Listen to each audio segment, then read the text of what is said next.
Bachelor পয়েন্টের একটা সিকোয়েন্সে আর্টিস্টরা অনেক এনজি দিয়েছে, মানে নট গ্রান্টেড শট দিয়েছে, সেজন্য আর্টিস্টদেরকে জরিমানা করা হয়েছে।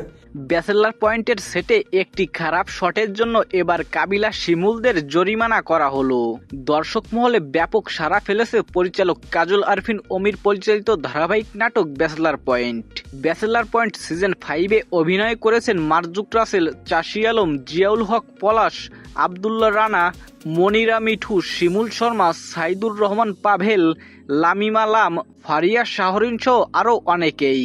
এমনিতে ব্যাচেলার পয়েন্টের শুটিং সেটে অনেক হাসি তামাশা হয়ে থাকে, তবে এবার ঘটল অন্য কিছু। একটি ভুল শটের কারণে শিমুল, কাবিলা, পাভেল এবং হাবুকে জরিমানা করা হয়েছে। আর তাদের জরিমানা হলো শুটিং সেটে যে কয়জন লোক আছে তাদের সবাইকে মিষ্টি খাওয়াতে হবে। মানে নট গ্রান্টেড শট দিয়েছে, সেজন্য আর্টিস্টদেরকে জরিমানা করা হয়েছে। পুরো ইউনিটকে ওরা সবাই মিষ্টি খাওয়াচ্ছে। 60+ পিপল ছিল ইউনিটে। শিমুল কত পার্সেন্ট দিচ্ছে? 50%, কাবিলা, 25%, জাকিরা, 15%, হাবু 10%। এরা সবাই জরিমানা দিয়ে 60+ পিপল ইউনিটে সবাইকে মিষ্টি খাওয়াচ্ছে।